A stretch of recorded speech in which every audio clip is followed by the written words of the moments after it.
வந்தால், வார்த்தை உள்ள செல்லுமானால், செழிப்பை குறித்த வார்த்தை உள்ள செல்லுமானால், செழிப்பை குறித்த காரியங்கள் உள்ளத்துல ஏறி விசுவாசம் உண்டாகும் என்றால், அந்த வார்த்தை நிமித்தமாக நீங்கள் செயல்படுவீர்கள் என்றால், அப்பொழுதுதான் வெற்றி உங்களுக்கு உண்டாக போகிறது.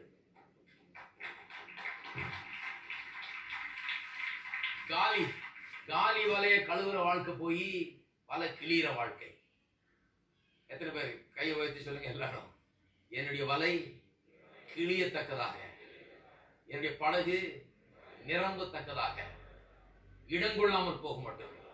ஆசீர்வாதத்தை தேவன் என்னுடைய வாழ்க்கையில வருஷிக்க பண்ணுவார். என்னுடைய களஞ்சியங்கள் பூரணமாய் நிரம்பும். என்னுடைய ஆலைகளில் திராட்சரசம் புரண்டு ஓடும். கண்மலை தேனும் வடியும் எண்ணெயும் கர்த்தர் எனக்கு தருகிறவர். இருக்கீங்களா? அப்ப